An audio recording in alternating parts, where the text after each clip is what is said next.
What's up, everybody, and welcome back to the Box Out Boys podcast. We are the NBA podcast of the people, your home for lukewarm takes and substandard analysis. I'm Titus Two Shots Dominguez, and joining me tonight, it's Chris, the stats man Gorman. Hit him with the stats, Chris. Is he frozen or drinking beer? All right, the stat I got for this week. Obviously, you guys frozen.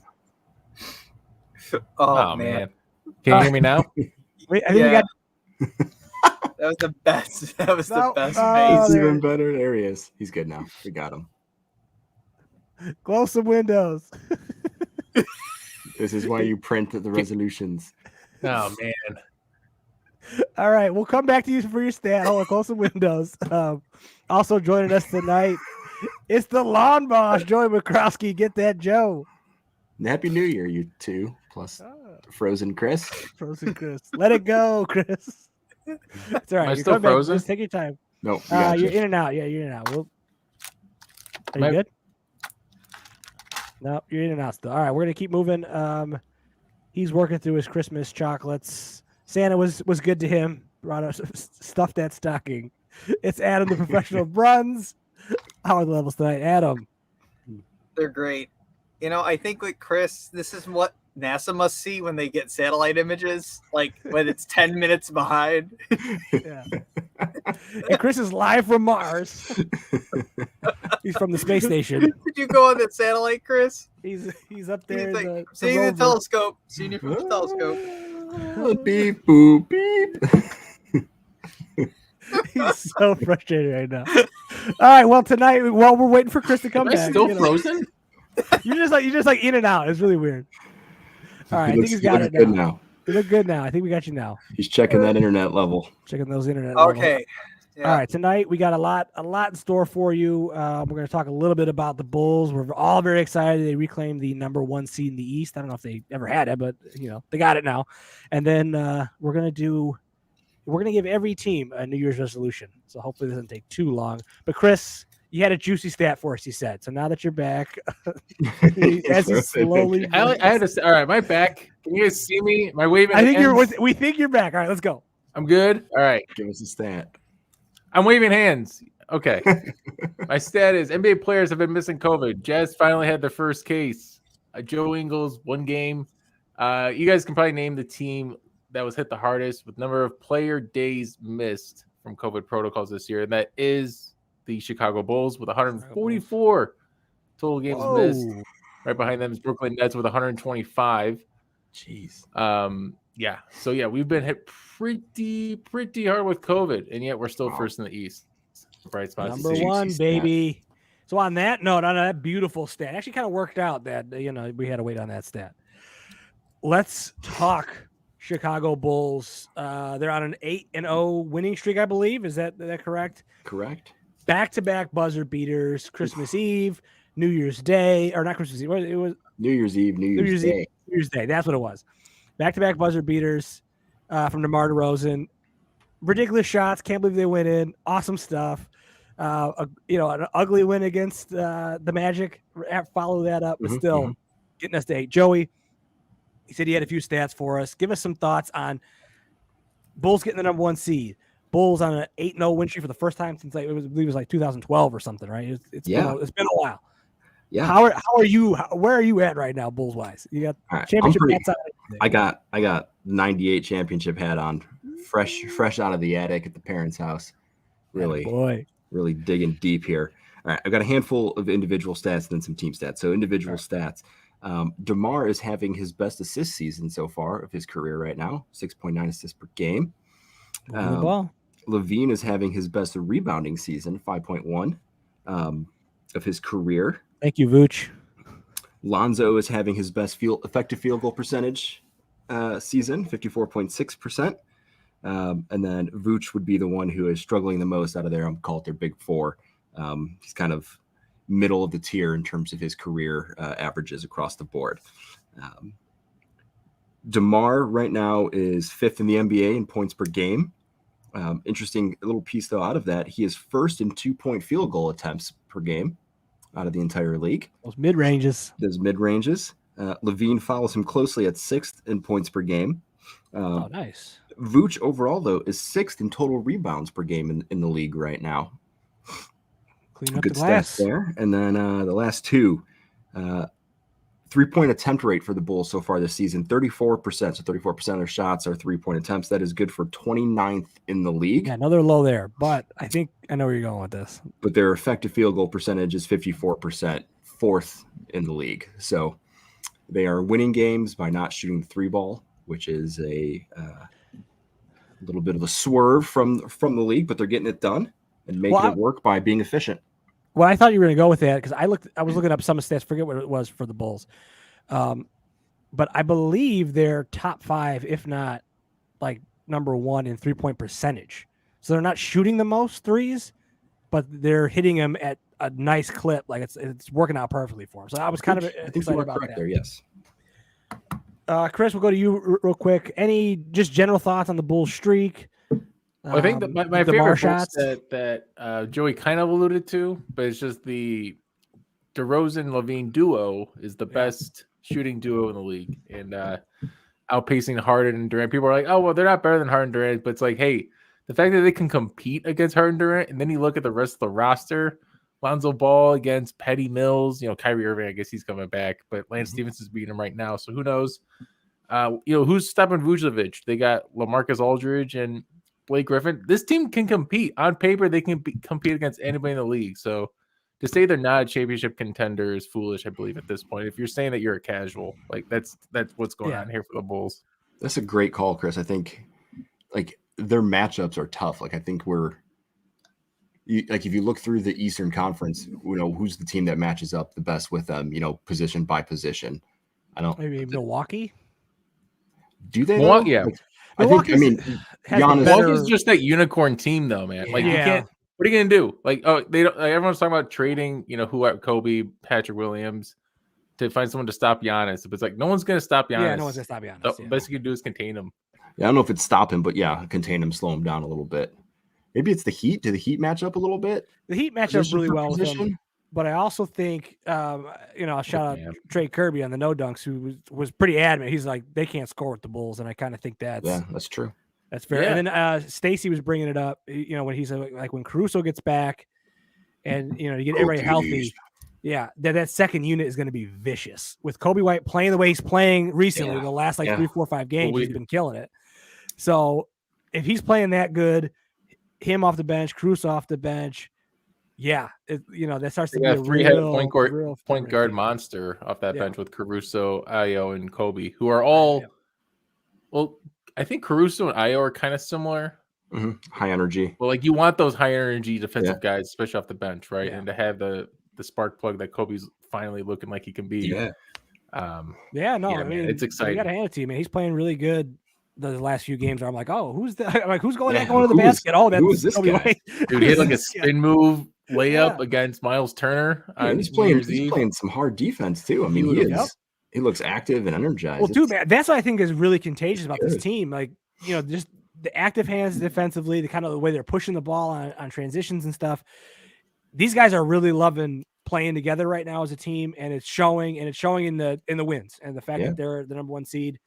We'll definitely get to that a little bit later. They need to keep that going in, but I mean, there was a play in the Wizards game where I think it was under a minute and Beal was driving and Levine was on him, and the switch could have easily been had right last year.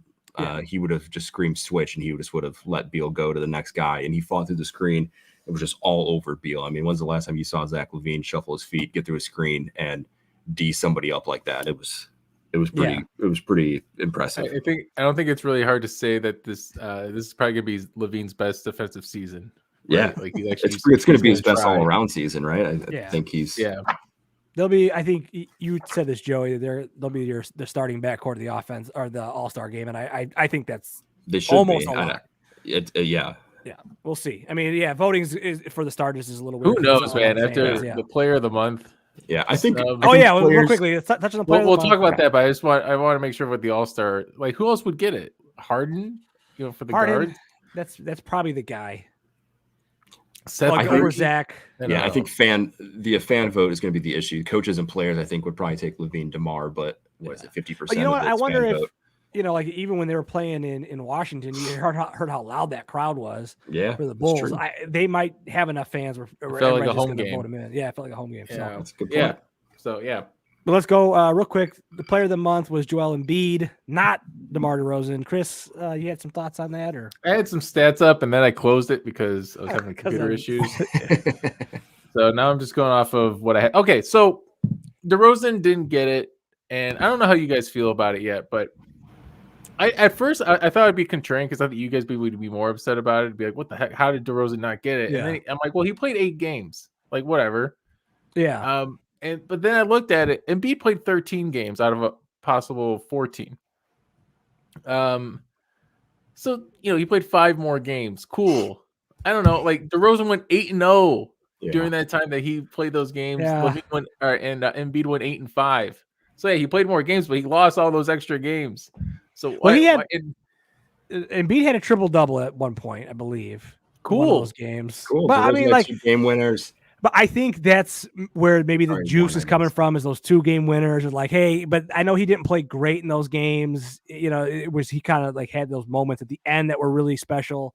So no doubt about that. But I didn't look deep into Embiid's stats for the month, so I can't. So really the points per game are identical, 29.3 each, basically. I mean, rebounds, obviously, Embiid's going to get there. He got 11.2. Yeah. He got 4 assists, and DeRozan got 5.2, I think. Yeah. But the thing is, okay, Seth Partnow now, I feel like he's going to be like our godfather for this podcast. He's been talking about defensive rating. Don't look at that individually. I'm going to look at that individually right now. DeMar DeRozan had a 117 defensive rating compared to Joel Embiid's 103. They had the same offensive rating, 122. It means something. It has to mean something when it's that drastic of a change.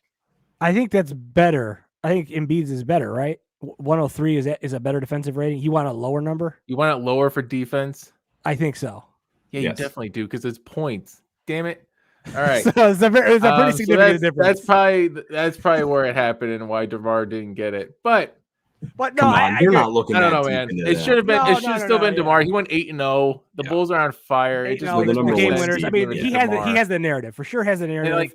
And the last reason I wanted to give up, even though my defensive rating blew up in my face, LeBron didn't get it over Donovan Mitchell. If you just look at the splits, LeBron just doing LeBron things. I'm not going to talk about the numbers. He just killed it in the month of December, but he didn't win.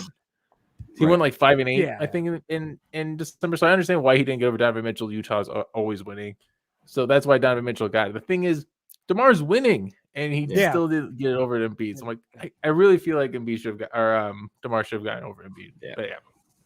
Don't worry, Chris. I'll just tell you the reason why I know that is because I have done that several times when looking up stats. I'm like, oh, look at this defensive stat. He's better. And then I'm like, oh wait, no, that's sorry, it's wrong. It's how many points you give up per 100 possessions. Yes. So the lower, the better. All right. So when Seth listens to this pod, we'll tell him not to listen to that part. Yeah. Right. We're both reading your book, but we got this. We're learning. We got we're learning. Teach us your ways. All right. Well, we promised that we're gonna have some NBA New Year's resolutions. Joey came up with this idea.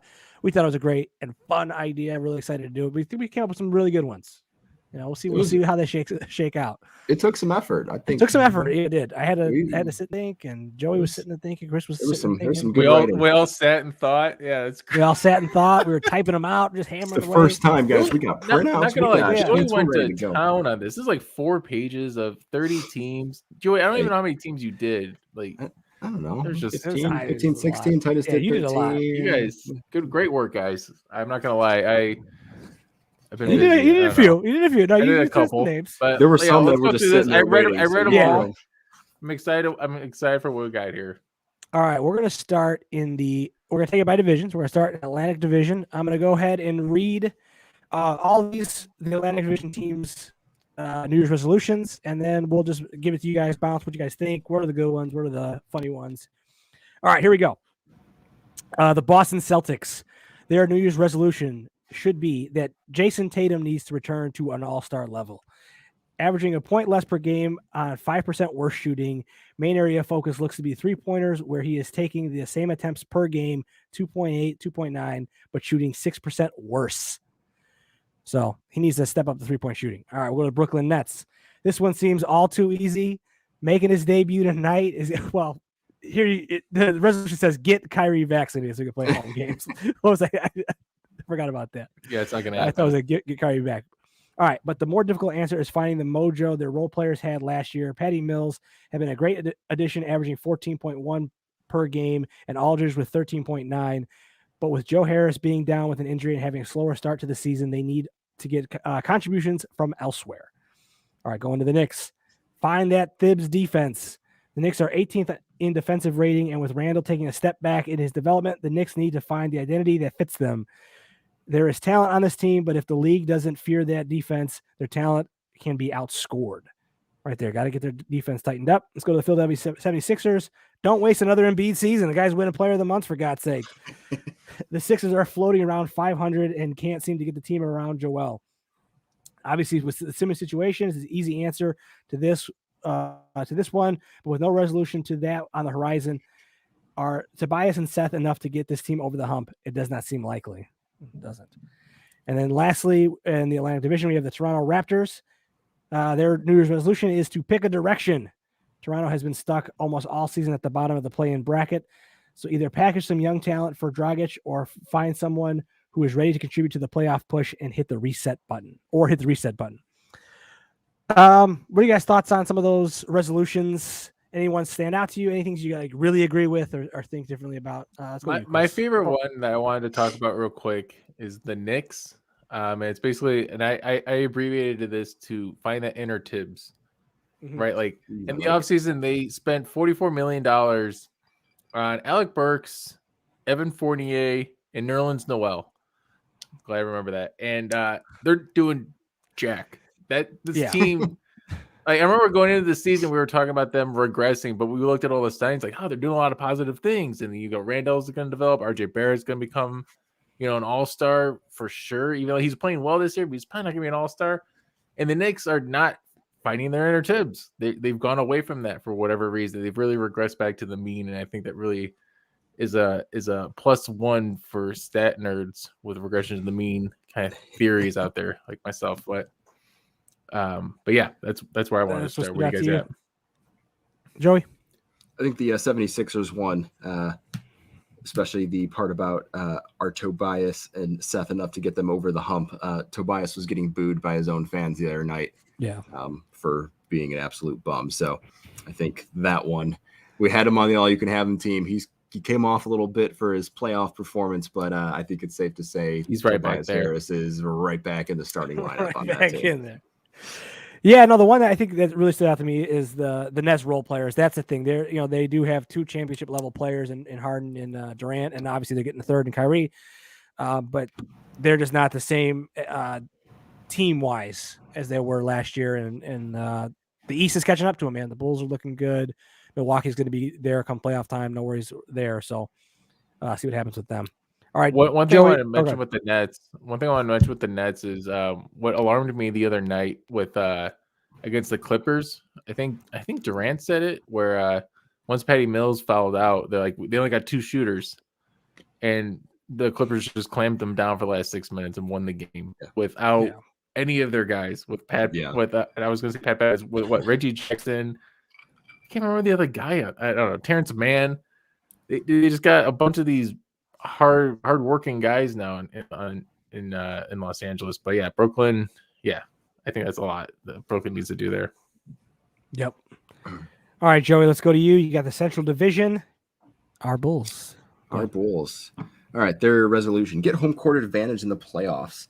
I'm sure you all expect this to be a trade Kobe White rant, but I believe that situation is going to work itself out naturally. And if you can play like he did against Indiana and Washington consistently, he'll become that potent option off the bench like we all want. Do the Bulls need home court to win? I do not think so. But as far as the regular season goal goes, that needs to be the bar. All right, moving on to the Cavaliers. Chris called it early. The Cavs are good. Are they good? I'm not sure, but they've done enough to hold the 5 seed and show a different look to the league of playing with size. They need to hold this line for the rest of the season, and the test is going to be hard with losing Ricky Rubio for the season. Swapping one vet for another in Rondo is a risk, but they had to make that move. The Detroit Pistons, worst team in the league. Trade Jeremy Grant. This may be a drastic move. Trading your best player usually is, but he currently leads this young team in usage rate. At 27 years old, he isn't on the same timeline as the rest of Detroit's prospects. The Pistons have the league's worst record, and 6 wins leaves no hope of potential playoff experience. So hand the keys over to Cade and Bay and see what the kids can do. That's Bay, B-E-Y. Indiana Pacers, be active at the trade deadline. The team has teased it. Now it's time to act. Sabonis, Turner, Brogdon. This team is not producing winning basketball and needs to be shaken up. Mediocrity in the East doesn't guarantee a playoff game anymore, and the Pacers need to reshuffle their deck fast. The Milwaukee Bucks, sit tight and get healthy.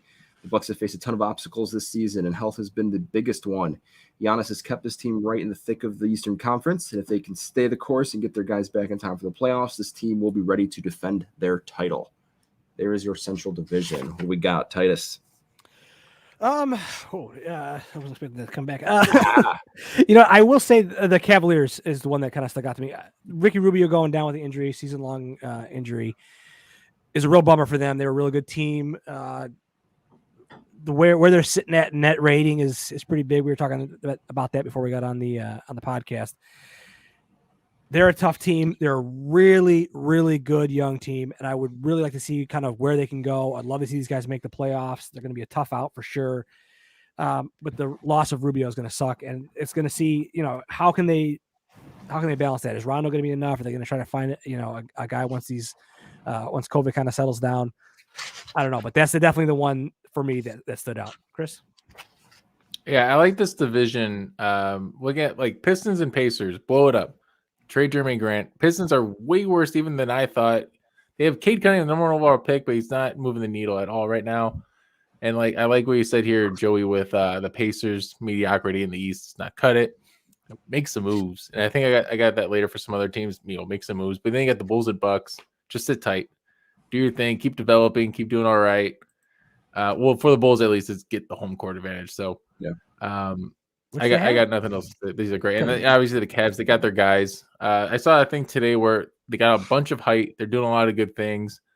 But they are last in the league in transition defense. I'm pretty sure. Or they're third. They're third to last. They're pretty low in transition defense, predictably, because they got a lot of big guys on the court. Yeah. They can't get back on defense sometimes because they're so slow. Hustle out. But you give up that to get some gain on the offensive end. So. And their defense is ferocious, like you were saying. They're the top defensive team in the East for sure. So, yes, in the East for sure. All right, now my turn to talk. One little slip in here on the Cavs from super listener Richie. I told him about our little plan here. Richie. He had a New Year's resolution for Cleveland, and it was don't Adam, get ready for a dump button here. Don't fuck up the All-Star game because you're probably not going to have another chance to have one for a while. So do it right. Nice. Was his resolution for Cleveland. Oh, we'll call it Courtside Ricky, man. Courtside Richie. Richie, sorry. Technically, Joe, you can use the F word once, and it's still PG-13, so we're good. Did you leave it in there, super producer? Leave it in there. Nice and dirty look. All right, here we go. We got the Southeast. We got the Southeast Division, which Atlanta Hawks got to figure out that defense. Scoring is down in the league overall. The Hawks are a great example, going from 115 points per game last year, which is good for 8th, to 113, which has them second. That's interesting. Scoring is not the problem, though. Defensive rating is 113 points per game, dropped to 27th in the league, 6 spots lower than last year, and that's why they currently are out of the play-in tournament. That is awful. Charlotte Hornets find some semblance of a defense, another defensive thing going on here. Defensive rating slipped 2 points from 112 to 114, but that correlates to a 12-spot slide in the rankings. All the way down to 20th in the league. They've boosted their offensive rating by 2 points, but in a conference with significant firepower at the top, they're going to need to find a way to defend to have a chance, in a 7-game series. And the Miami Heat turned paper into reality. They're good enough for the 4th seed this far into the season with extended absences from Jimmy Butler and Bam Adebayo. Kyle Lowry has proven to be a good missing piece for them. It has consistency at the point, and obviously with the front runner for 6th man of the year right now, Tyler Hero, they're both holding it down for this team. On paper, they could make a run at the top seed, but they need to make it a reality. Then we got the Orlando Magic. Keep laying that foundation. The Magic have a great group of young players on this roster, including rookie of the year frontrunner right now in Franz Wagner. 15.7 points per game is a nice surprise for the 8th overall pick. Franz, Cole, Jalen. Jalen Suggs. No one's even talking about him. I forgot about him. Yeah, I know. He's He was a higher pick, but Franz is the Rookie of the Year candidate right here. And then obviously Wendell Carter getting that contract. Not a bad little start for a rebuild. We still have Mo Bamba, Jonathan Isaac, who I don't know if Jonathan Isaac and Markelle Fultz don't exist anymore. This team's got some guys. They got young guys. They got some guys. The future. They got some guys team. They really are. They got some guys. The future. And then my favorite point in this description with the Washington Wizards: believe it in yourselves. Brendan Beal's averaging 27 points per game in the last couple of weeks. A tough buzzer beater loss to the number 1 seed Bulls and the second hardest strength of schedule. All adds up to a legitimate team. Ride the wave of your red hot start in the second half, and the playoffs should be in your future. What do you guys got on the Southeast Division? Joey. I will take the Miami Heat one. I think they're underachieving right now. Obviously, they've had Jimmy down for a while. He went down again with a slight ankle injury. Bam's been out for a while. They had some health and safety protocols, but they got Lowry, which was the piece everybody said that they needed. Tyler Hero is looking like a 6th man of the year candidate. They've got Bam. They've got Jimmy. This team should be able to compete with most teams in the Eastern Conference. There can be a concern about some of their scoring, but I think they've got to turn what they've got going there into reality, because I don't think this window for them is going to be around much more than maybe this season and one more after that. No, true. I will touch on the defensive stuff for two teams, the Hawks and the Hornets. Pretty wild to see. When I was looking up stats for the Hawks, their defensive rating is basically the exact same as last year. It's a slight drop to 13.7. I think they're like 13.1 or something last year. But it's a 6-spot drop in the overall standings. Like the league is the scoring is just way down overall. Mm-hmm. Their points per game are down from last year, but they're the second best offense in the league, which is it's crazy. Same thing with the Hornets. They've dropped all the way to 114, and they're bottom of the barrel defensively. So you just can't give up. You can't give up more than 110 points in this league and really, be a consistent winner. So those teams have got to figure out their defense if they want to make playoff pushes, because both those teams, especially the Atlanta Hawks, they made the conference finals last year. They had a lot of expectations coming into the season, and the Hornets have been a solid team the last couple of years. So, playoffs are for sure in both those teams' thoughts. So, see what happens. As long as they get some D down. Yep. Sweet. All right, back to me. Yes, sir. All right, we'll go to the Northwest Division. Oh, I don't think I ever changed these divisions out right here. There they are. All right, we'll start with the Denver Nuggets. Get some separation. At just 2 games over 500, the Nuggets are at the top of the pack of the mediocre Western Conference teams, with the Lakers and Clippers nipping at their heels. Suns, Jazz, and Warriors out of reach. The Nuggets need to prove they're better than the middle-of-the-road teams. They need to focus in the second half and get themselves clearly into the top 4. Minnesota Timberwolves, consistency. Keep the effort level consistent night after night. Win the hustle battle with loose balls and offensive rebounds. Fully embrace the psychotic play style of Pat Bev as a team, and this team will make the playoffs. Right there in the mix. All right, we'll go to the Thunder. Give their big 3 the gift of no fear. Shea, Gideon, Dort, win or lose, just shoot it. The Thunder look to have some potential pieces.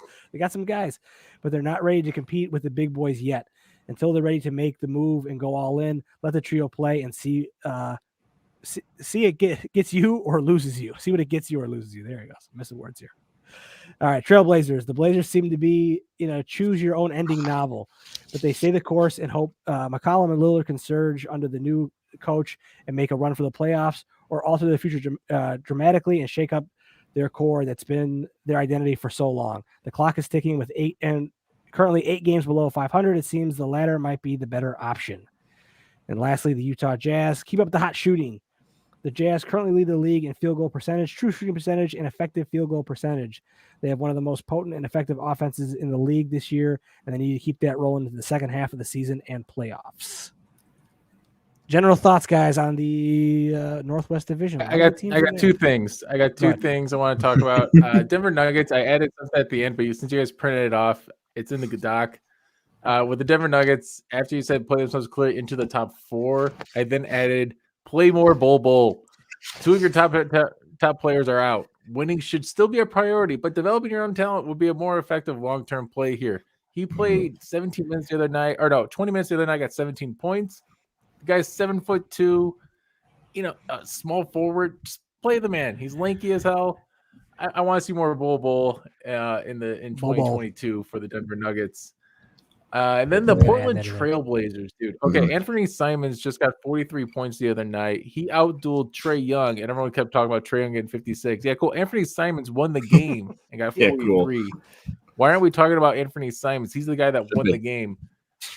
Him, CJ, and Damian Lillard cannot coexist. They're all 6 feet tall, and they all do not play defense. Trade 2 of those guys. Yep. Like, what are we waiting for, Portland? We've been in this dance for like the last 7 years with McCollum especially, but like just do something. That's the resolution, especially I think that highlights the most with Portland, especially. Yeah, especially in the West right now with the Suns and the Warriors is clearly the best teams in the conference. Yeah. Joey, your thoughts on not to beat a dead horse, but I think the Blazers is the one to hit on. Like, you can't keep running the same thing out there and expecting a different result, right? I mean, it's been what they've done for so long. If they're content with, one conference finals appearance, but constantly, being like an 8 seed and getting bounced in first or second round, then cool, keep it the way it is. But at some point in time, you've got to do something, and you might as well cash in on the player that you have that could turn you into something. Like, I mean, the Bulls did it, right? When they decided to bust it up, right? It was, hey, we're not going anywhere. We're not content sitting right here. So let's shuffle the deck here. Let's bounce Noah. Let's bounce Rose. Let's bounce Jimmy. And honestly, I mean, it's worked out, right? I mean, Levine started this whole thing. You probably don't get DeMar. You probably don't get some of these guys to come unless you have a player who's showing some promise. Flip it. Chris is right. You got to flip something for something here. And there's a package probably out there to be had at this point. Yeah, and players out there on the market. So do something. Portland. Do something. All right, let's go to you, Joey, for the Pacific Division. The Pacific. Start with the Golden State Warriors. Work Clay back into the team. Sunday appears to be the day. We're also waiting to see what Clay looks like when he makes his return. Golden State has been the best team all year, and adding an all-star caliber player could solidify them as the title favorite. LA Clippers, keep playing in FU mode. Keep this to one F word. You're not supposed to be winning, but you're doing it anyway. Play with no fear. There's nothing to lose, and the more you win, the closer you get to having your 2 stars back. The Lakers, reduce turnover numbers. The Lakers are currently 28th in turnovers per game, averaging 15.7. No championship team in the last 10 years has been worse than 26th. That was the 17-18 Warriors. For a team with this many star player veterans, carelessness with the basketball should be the last thing they need to worry about. The Phoenix Suns stay under the radar. It's hard to say that a team with the second best record and an 18-game win streak should stay under the radar, but 2 tough losses to Golden State and no true MVP candidate has the Suns out of the limelight. Without the expectations of the Lakers, Nets, Bucks, or even Jazz come playoff time, they might just find themselves with another crack at the title. And the Sacramento Kings make the playoffs. Last time the Kings were in the playoffs, there was no such thing as an iPhone. Everybody seems to love tossing Kings players into just about every trade scenario possible, which makes you wonder if they have the talent other teams want, which makes you wonder if they have the talent other teams want. Why can't they at least make the play-in tournament? They're currently in the 10th spot and need to hold that to consider this season a success. Good stuff. I'll start. Phoenix Suns, man. I don't know what you guys think if they are under the radar or not. I think they are still. Yeah, absolutely they are. I forget about them all the time too. I still think. I mean, Golden State looks good as hell, but my money's still on the Phoenix Suns to come out of the West until we see what Clay looks like. But I kind of like that. Just stay the course. Do the Milwaukee Bucks thing, man. You're not worried until you get the conference finals. Chris? I'll take the Lakers. Reduce the turnovers number should be the most important New Year's resolution for any team. And the fact that they're 28th in turnovers is actually shocking. The fact that they're not last. I don't know who's doing worse than those 2 teams right now, or them right now. Russell Westbrook finally had his first game without a turnover in 407 games. It's been like 5 years. So, yeah, hey, good job, Russ. Keep it up. but my goodness, this team has a lot of talent. Malik Monk is looking great. Just stop turning the ball over. You're not the 17-18 Warriors. You don't have that much talent on this roster. You have just enough to maybe get an upset. If you're the 5th seed, play the Suns in round 2, I would take the Lakers as long as they don't turn the ball over 15 times a game. Yeah. All right. Is that it? That's everybody, right? And then we're good. I'm good. We're good. I'm Gucci. All right, Chris, you got our last division, the Southwest Division. Bring us home, Chris. Southwest Division. We start out with the Dallas Mavericks. This is an interesting one. Develop a big 3 with Luka out of the lineup. Porzingis and Jalen Brunson stepped up big. Both guys averaged 20 points per game without Doncic in the last 8 games. If those guys continue to play like that, Luka back with his team, they can make some noise in the second half. So it's talking about Jalen Brunson being stepping up. Maybe he'll be the next Fred VanVleet. We'll see. Houston Rockets, chill out. This is my favorite one. They had a player coach blow up at half, a player refusing to check into the second half, and a missed COVID test, suspensions, and that was all from the last game. The Rockets had one nice little win streak, and they forgot who they are. The worst team in the West. So relax and let the tank continue, guys. They actually just beat who they beat? Kevin Porter Jr. just hit a buzzer beater, 3-pointer to win the game. They beat the Washington Wizards. Ooh, man, they can't catch a break, man. They cannot catch a break. Anyways, Houston Rockets, they're chilling out, and their guy that left at halftime pulling Antonio Brown before Antonio Brown did it. It's the game winner, so it's cool to see. Memphis Grizzlies, keep up with the D with Ja back. In their first 19 games, the Grizzlies were negative 5.2 points per game. Net rating or net overall. Yeah, it's and then Ja went out, and that jumped to 16.6. So they looked so much better without Ja, which was very misleading. Nobody could really explain it. It was just an anomaly, and things got a little awkward when Ja came back, and fans were saying that they were better without him. They're now since 5.3 points per game since his return, and obviously he's looking like the second coming of Derrick Rose. A lot of comparisons with Derrick Rose, which actually, if you ask Memphis Grizzly fans about that, they're very concerned because they don't want to see 2 torn ACLs happen with their star player. But hey, he's looking a lot like Derrick Rose. New Orleans Pelicans, get Zion right.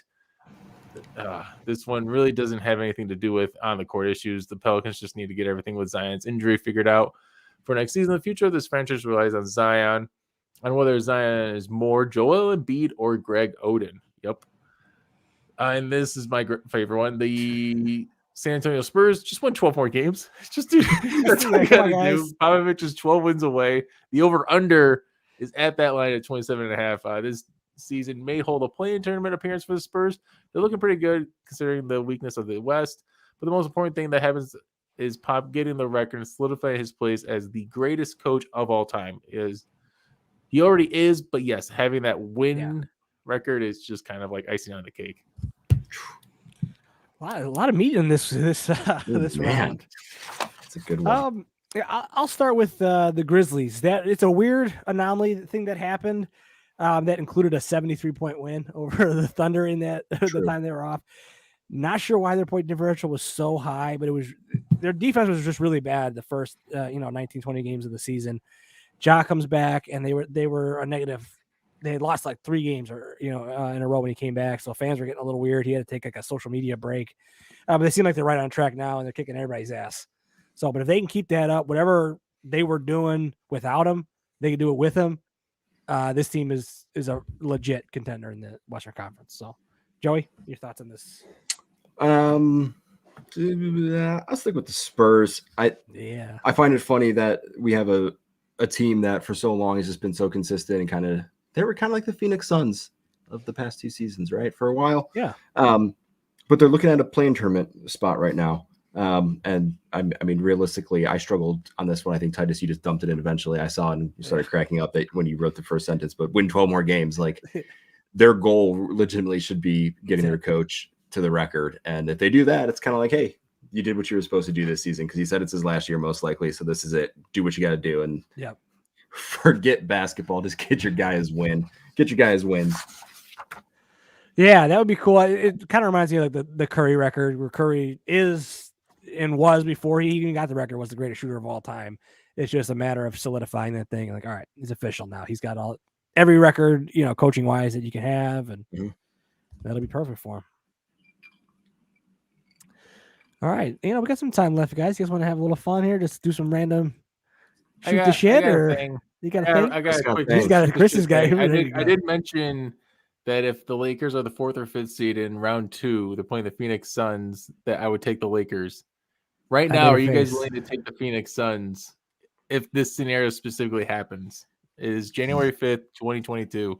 Now, hold on. I will say, is this any second round matchup, or does it have to be? No, I'm not taking the Warriors. I'm terrified. No. I mean, any second round matchup between the Suns Lakers, like seeding wise, or is this specifically? Yeah, no, any round 2. I'm assuming they're the first, maybe even the 2nd and 5th. However it works out. I would assume however it works out. But if the Suns and Lakers somehow, if they meet in the playoffs, if the Suns Lakers meet in the playoffs, I'm taking the Lakers. I'll take the Suns. Oh, here we go again. We gotta figure out what the bet is for this. All right, we'll figure something less expensive than a jersey. Than a jersey, $100 jersey. All right. $120 and like jersey, fantasy picks. Don't need to try to hijack me. Hey, you never paid off. You have not paid off that bet yet. Yeah, we gotta figure that one out. It's okay because my fantasy season's in the toilet now. Everybody's is.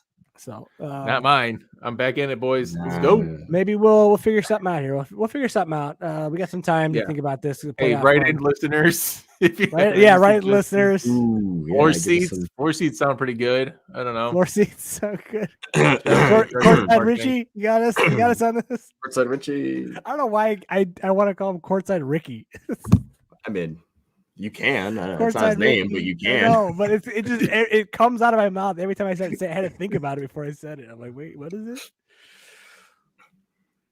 Our boy Courtside Richie will be courtside on Friday night. Yeah, right? he has penciled himself in for next week's episode, so we're gonna get a little report from courtside at the UC. And look sharp if you're watching the Bulls game. If you're watching the Bulls game, look sharp for a Box Out Boys hoodie. Right. You may see it. We are dressing him up. We're sponsoring him. We have to bring a sign too.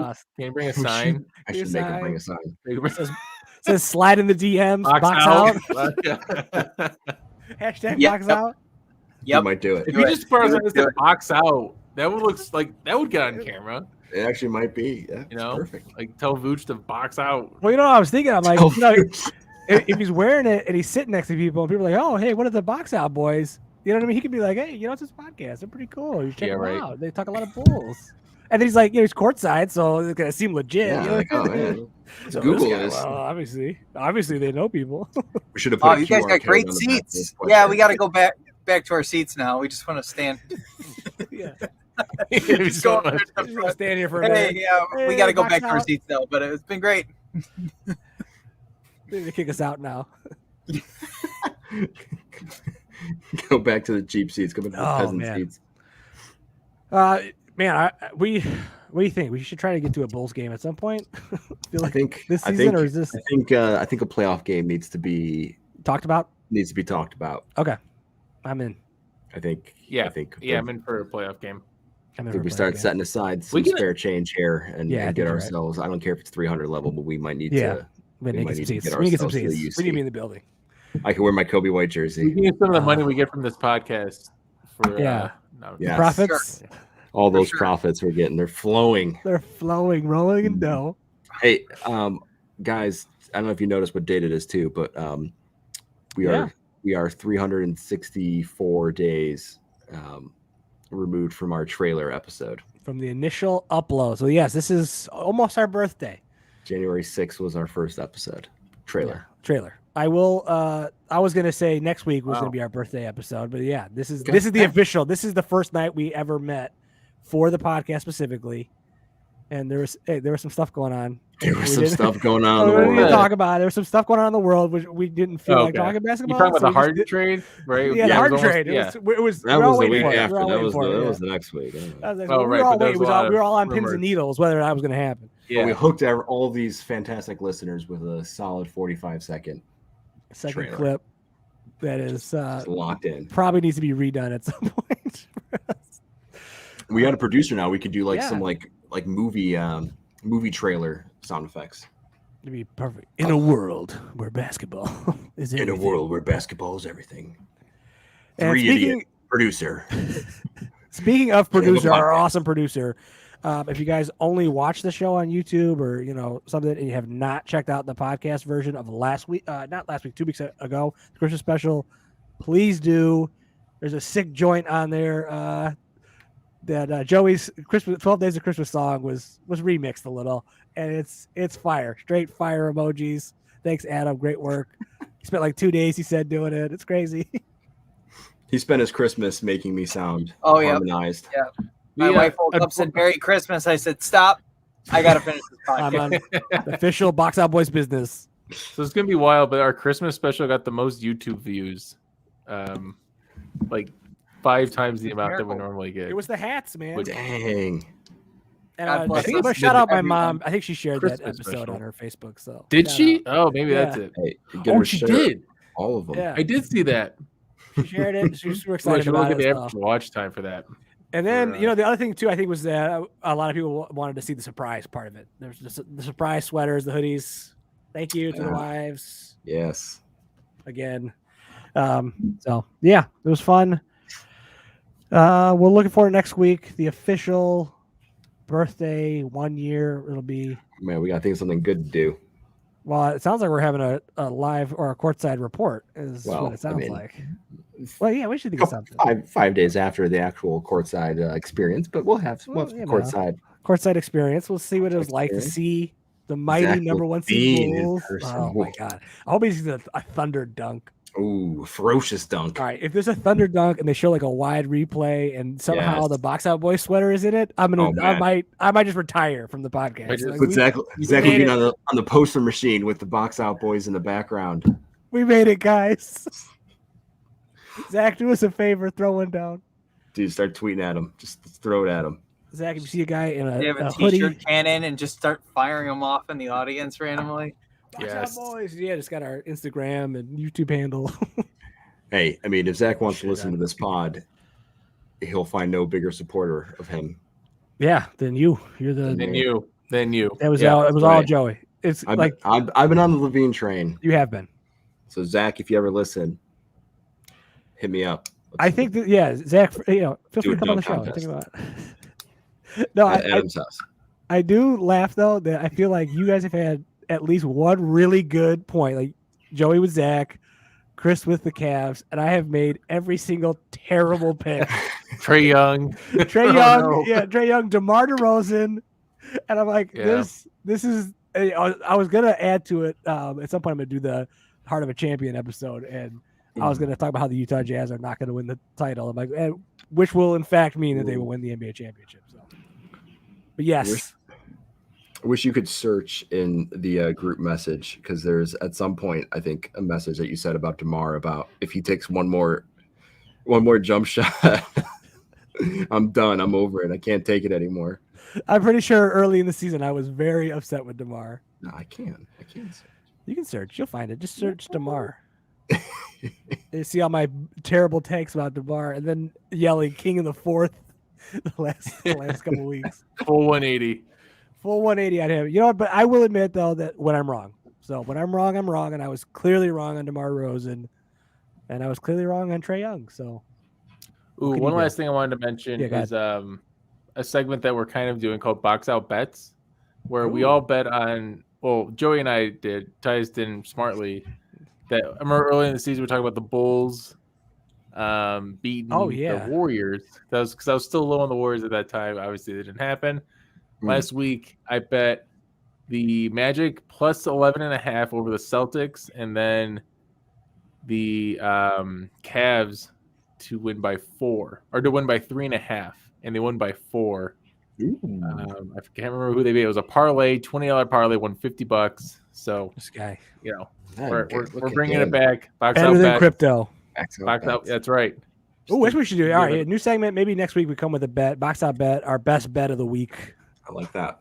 We should do best bet of the week. Yeah, let's do that. Let's do that. Love it. All right. Well, with that, I think that's all for us tonight. Join us next week to talk more NBA basketball. Follow us on Twitter, Instagram, YouTube, and Twitch at the Box Out Boys. Slide into those DMs. Join us live Wednesdays at 8:30. send us an email to theboxoutboys@gmail.com. And as always, like, subscribe, and review wherever you listen to this at now. We very much appreciate that. So for Chris, Joey, and Adam, I'm Tyson. Until next time, box out.